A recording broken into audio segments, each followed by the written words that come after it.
હાલો મિત્રો, આજે આપણે જોઈએ કે કાલે કઈ રીતે ટ્રેડ કરી શકીએ છીએ. તો કાલે આપણે ફ્રાઈડે છે, એટલે કાલે આપણે ટ્રેડિંગમાં ધ્યાન રાખીશું, કારણ કે કાલે ફ્રાઈડે છે એટલે ટ્રેપ થવાના ચાન્સીસ છે એ વધારે હોય છે. તો સૌથી પહેલાં આપણે ગોલ્ડમાં જોઈ લઈએ. તો ગોલ્ડની અંદર તમે જોઈ શકો છો એ પ્રમાણે 1 આવરની ટાઈમ ફ્રેમ છે. આજનું જે ઓપનિંગ હતું એ ડાઉન સાઈડ હતું, પણ જે આપણું જે એક સેટઅપ હતું કે જે આપણા એરિયા છે એને બ્રેકડાઉન છે એ નથી કરેલું, અને અહીંયા વચ્ચેની બાજુ આ એરિયાની અંદર છે એ ટ્રેડ છે એ કરી રહ્યું છે. તો જ્યાં સુધી આપણું જે ક્રાઇટેરિયા છે એ મુજબ જો અહીંથી નીચે જ આવશે તો આપણે ગોલ્ડમાં છે એ સેલિંગનું વિચારીશું, અને અહીંથી જો ઉપર કોઈ કેન્ડલ ક્લોઝ કરે છે તો આપણે અપસાઇડ વિચારીશું. તો અત્યારે ગોલ્ડની અંદર છે એ સાઇડવેઝની અંદર છે, એટલે એમાં મૂવમેન્ટ છે એ આપણે નથી જોઈ રહ્યા. હવે આપણે ક્રૂડ ઓઇલની અંદર જોઈએ. તો ક્રૂડ ઓઇલની અંદર કાલે આપણે તમને એક ટ્રેડ આપેલો હતો, પણ એમાં આપણે સ્ટોપલોસ છે એ હિટ થઈ ગયો હતો.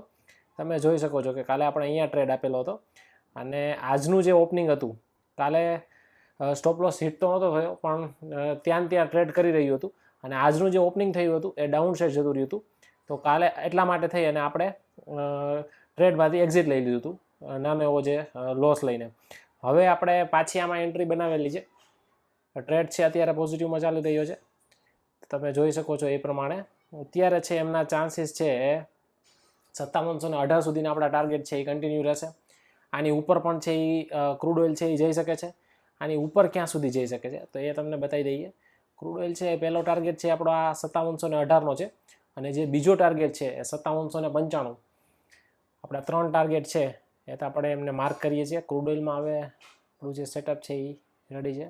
પહેલો ટાર્ગેટ છે એ 5687, યસ ત્યાં સુધી જઈ શકે છે. બીજો ટાર્ગેટ છે અહીંયા 5720, ત્યાં સુધી જઈ શકે છે. ત્રીજો ટાર્ગેટ છે 5793.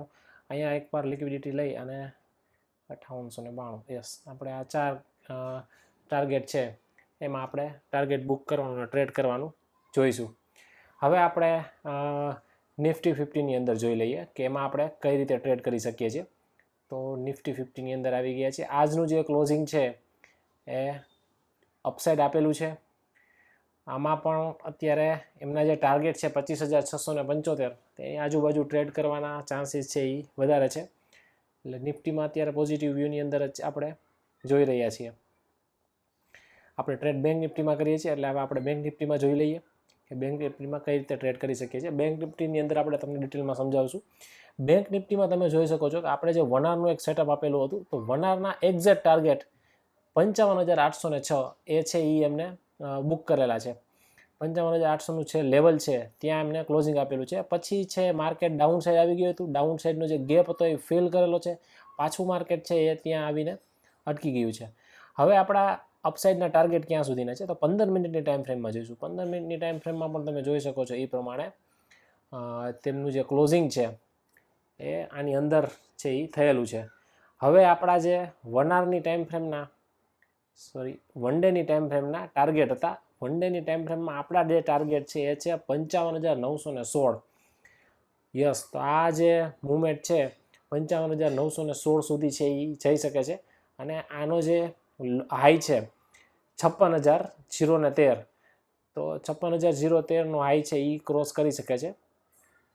પણ કાલે જે ફ્રાઈડે છે એટલે ટ્રેપ થવાના ચાન્સ છે એ વધારે છે.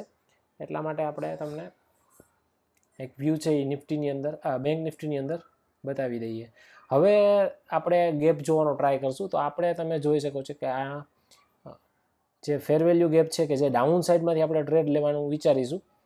તો જો આ એક ઝોનની અંદર આવે છે, તો આ એક સારો ઝોન છે કે જ્યાં આ ઝોનની અંદર જો આવે છે તો આપણે ટ્રેડના ચાન્સ છે એ બની શકે છે. અને બીજો એક અપસાઇડનો ઝોન છે એ આ છે 55,702. અહીંયા જો માર્કેટ ખુલે છે, માર્કેટ જો ત્યાં લેવલ છે એ સસ્ટેન કરે છે, પહેલી કેન્ડલ છે એ નેગેટિવની અંદર ક્લોઝ થાય છે 15 મિનિટની, તો નીચેની બાજુ આવવાના ચાન્સ છે એ વધારે છે. અહીંયા છે એ સપોર્ટ એનો બની રહ્યો છે. તમે જોઈ શકો છો કે કન્ટિન્યુ છે એ અહીંયા ટ્રેડ કરેલું છે. તો અહીંયા એક સપોર્ટ છે એ લઈ અને ઉપર છે એ માર્કેટ છે એ જતું રહ્યું છે. અને આ જે હાઈ હતો શોર્ટ ટર્મ હાઈ, એમને બ્રેક કરીને અપસાઇડ છે એ ક્લોઝિંગ કરેલું છે. એટલે હવે એમના નેક્સ્ટ ટાર્ગેટ છે એ આ ઝોનની અંદર છે એ ટ્રેડ કરવાના ચાન્સીસ છે એ વધારે છે. તો આ એક આપણે ઝોન છે એ માર્ક કરીશું. હવે આપણે ઇક્વિટીની અંદર તમને ગ્લેનમાર્ક છે એ સજેસ્ટ કરેલો હતો. તો ગ્લેનમાર્કની અંદર તમે જોઈ શકો છો આજે સારી એવી મૂવમેન્ટ આવેલી છે. એકવાર ડાઉન ટચ થઈ અને આજે અપસાઇડની અંદર ક્લોઝ કરેલું છે. આપણે ડાઉનમાં તમને કહેલું હતું કે તમે ડાઉન સાઈડ જશે તો તમે લઈ શકો છો, પણ ડાઉન સાઈડમાં તમે જુઓ તો વોલ્યુમ છે એટલું સ્પાઇક થયેલું ના હતું. એટલા માટે થઈ અને એમાં સેલિંગ છે એ બતાવી રહ્યું હતું, પણ એમાં આપણે એન્ટ્રી છે એ તમે લઈ શકતા હતા. હવે આપણે વીકલી કેન્ડલ જોઈશું. એમાં આપણે વીકની અંદર, તો વીકની અંદર આપણો એક ઝોન હતો, તો એ ઝોનની અંદર આવી અને અપસાઇડ છે એ ક્લોઝ કરેલું છે. તો હવેના આપણા જે ટાર્ગેટ છે, જે પહેલા ટાર્ગેટ 2287, બરાબર, ત્યાં સુધી આપણે એમના ટાર્ગેટ છે એ જોઈ રહ્યા છીએ. ગ્લેનમાર્કની અંદર આપણા ટ્રેડમાં હજુ કન્ટિન્યુ છે, ગ્લેનમાર્ક છે, તો આમાં આપણે અપસાઇડ જોવાની ટ્રાય કરીશું. હવે આપણે આના પછી એક નવો સ્ટોક છે એ તમને સજેસ્ટ કરી રહ્યા છીએ, એ છે કેમ્સ. કેમ્સની અંદર છે એમાં તમારી મૂવમેન્ટ છે એ અપસાઇડની અંદર છે. આજે પણ એમને અપસાઇડ છે એ બતાવેલું હતું. તમે જોઈ શકો છો કે કેમ્સની અંદર મૂવમેન્ટ છે એ આપણે તમને બતાવી દઈએ. કેમ્સનું જે 1.53% છે એ એમને મૂવમેન્ટ છે એ આપેલી છે. તો આપણે આ સપ્ટેમ્બર મહિનાનું પી છે એને સેલ કરવાની ટ્રાય કરીશું, કારણ કે આપણે એમાં સેલિંગમાં જઈશું અને આઉટ ઓફ ધ મની પી છે એ આપણે એનો સેલ કરીશું. આવી જ મૂવમેન્ટ છે એ બીડીએલ સ્ટોકની અંદર છે, પણ બીડીએલની અંદર છે એ મૂવ કેપ્ચર થવાના ચાન્સ છે એ ઓછા છે. તમે જોઈ શકો છો. યસ, બીડીએલની અંદર તમારી મૂવ છે હું તમને બતાવી દઉં, એમાં પણ છે એ ચાન્સીસ છે એ વધારે છે. પણ એમનો પી પણ મેં વોચલિસ્ટમાં એડ કરેલ છે, તેમાં જોઈ શકો છો એનું પ્રીમિયમ છે એ બહુ ઓછું છે. અને હજુ આપણી પાસે 1 વીક છે, એટલે એમાં વોલેટાઇલ થવાના ચાન્સ છે એ વધારે છે. એટલે બીડીએલ કરતાં જે સ્ટોક છે એ છે કેમ્સ. કેમ્સ છે એ અત્યારે સારી મૂવમેન્ટ છે એ બતાવી રહ્યો છે. એમના વીકલી ટાઈમ ફ્રેમમાં જોઈશું, આપણે સિલેક્ટ કઈ રીતે કરેલું. તો વીકલી ટાઈમ ફ્રેમમાં તમે જોઈ શકો છો એ સડન એક ડાઉન સાઇડ ફોલ આવી, જેમાં આપણે A1 સેટઅપ હશે એમાં જ એન્ટ્રી કરીશું. યસ, તમે આનું આપણે ફ્યુચર પણ તમે બાય કરી શકો છો. તમે જોઈ શકો છો એ પ્રમાણે ફર્સ્ટ સેકન્ડ. યસ, ઉપરની બાજુ હમણાં આપણા ટાર્ગેટ છે 4603. યસ, એ એમના ટાર્ગેટ રહેશે. પણ તમે ફ્યુચર લેવા કરતાં આજે આ મંથ છે એમાં આપણે ફોકસ કરીશું. 2 કેન્ડલ છે એમાં તમે જોઈ શકો છો કે અહીંયા સુધીના ટાર્ગેટ છે એમના 4288 સુધીના ટાર્ગેટ છે, અથવા તો અહીંયા આપણો જે હાઈ છે 4377 ત્યાં સુધીના ટાર્ગેટ છે. એ આપણે સપ્ટેમ્બરમાં ક્લોઝ કરવાના ચાન્સીસ છે એ વધારે છે. તો ફ્રાઈડે માટે આપણે તમે જોઈ અને ટ્રેડ કરી શકો છો.